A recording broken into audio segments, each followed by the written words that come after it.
Leviticus chapter 25. Adonai spoke to Moshe on Mount Sinai. He said, "Tell the people of Israel, when you enter the land I am giving you, the land itself is to observe a Shabbat rest for Adonai. 6 years you will sow your field. 6 years you will prune your grapevines and gather your produce. But in the 7th year is to be a Shabbat of complete rest for the land, a Shabbat for Adonai. You will neither sow your field nor prune your grapevines. You are not to harvest what grows by itself from the seeds left by your previous harvest, and you are not to gather the grapes of your unintended vine. It is to be a year of complete rest for the land. But what the land produces during the year of Shabbat will be food for all of you, your servant, your maid, your employee, anyone living near you, your livestock, and the wild animals on your land. Everything the land produces may be used for food. You are to count 7 Shabbats of years, 7 times 7 years, that is 49 years. Then on the 10th day of the 7th month, on Yom Kippur, you are to sound a blast on the shofar. You are to sound the shofar all through your land, and you are to consecrate the 50th year, proclaiming freedom throughout the land to all its inhabitants. It will be a Yovel for you.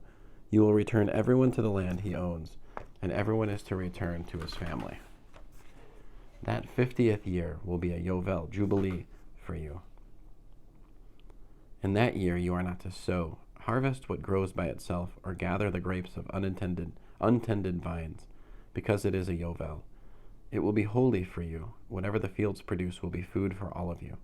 In this year of Yovel, every one of you is to return to the land he owns.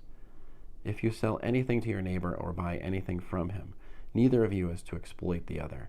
Rather, you are to take into account the number of years after the Yovel, when you buy land from your neighbor, and he is to sell to you according to the number of years crops will be raised. If the number of years remaining is large, you will raise the price. If few years remain, you will lower it, because what he is really selling you is the number of crops to be produced. Thus you are not to take advantage of each other, but you are to fear your God, for I am Adonai your God. Rather, you are to keep my regulations and rulings and act accordingly. If you do, you will live securely in the land. The land will yield its produce. You will eat until you have enough, and you will live there securely. If you ask, if we aren't allowed to sow seed or harvest when our land produces, what are we going to eat the 7th year? Then I will order my blessing on you during the 6th year, so that the land brings forth enough produce for all 3 years. The 8th year you will sow seed, but eat the old, stored produce until the 9th year. That is, until the produce of the 8th year comes in. You will eat the old, stored food. The land is not to be sold in perpetuity, because the land belongs to me. You are only foreigners and temporary residents with me. Therefore, when you sell your property, you must include the right of redemption. That is, if one of you becomes poor and sells some of his property, his next of kin can come and buy back what his relatives sold. If the seller has no one to redeem it, but becomes rich enough to redeem it himself, he will calculate the number of years the land was sold for, refund the excess to its buyer, and return to his property. If he hasn't sufficient means to get it back himself, then what he sold will remain in the hands of the buyer until the year of Yovel. In the Yovel, the buyer will vacate it, and the seller will return to his property.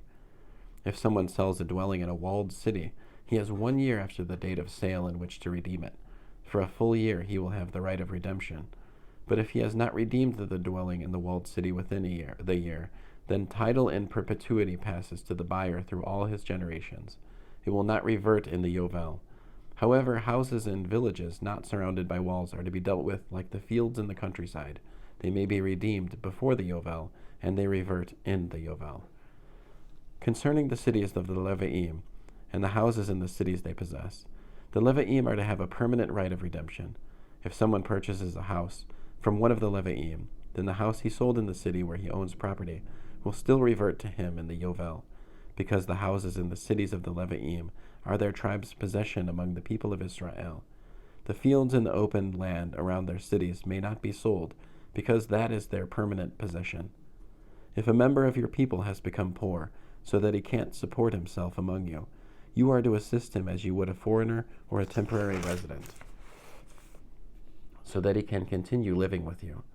Do not charge him interest or otherwise profit from him, but fear your God, so that your brother can continue living with you. Do not take interest when you loan him money, or take a profit when you sell him food. I am Adonai your God, who brought you out of the land of Egypt in order to give you the land of Canaan and be your God. If a member of your people has become poor among you and sells himself to you, do not make him do the work of a slave. Rather, you are to treat him like an employee or a tenant.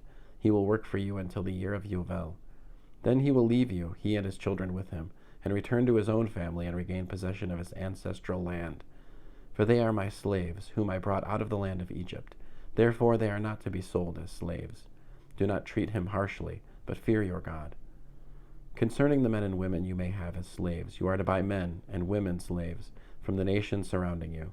You may also buy the children of foreigners living with you, and members of their families born in your land. You may own these. You may also bequeath them to your children to own. From these groups you may take your slaves forever. But as far as your brothers, the people of Israel, are concerned, you are not to treat each other harshly. If a foreigner living with you has grown rich, and a member of your people has become poor and sells himself to this foreigner living with you, or to a member of the foreigner's family, he may be redeemed after he has been sold. One of his brothers may redeem him, or his uncle or his uncle's son may redeem him, or any near relative of his may redeem him, or, if he becomes rich, he may redeem himself. He will calculate with the person who bought him the time from the year he sold himself to him to the year of Yovel, and the amount to be paid will be according to the number of years and his time at an employee's wage. If many years remain, according to them will he refund the amount for his redemption from the amount he was bought for. If there remain only a few years until the year of Yovel, then he will calculate with him. According to his years will he refund the amount for his redemption. He will be like a worker hired year by year. You will see to it that he is not treated harshly. If he has not been redeemed by any of these procedures, nevertheless he will go free in the year of Yovel, he and his children with him. For to me the people of Israel are slaves. They are my slaves whom I brought out of the land of Egypt. I am Adonai your God. End of Leviticus chapter 25.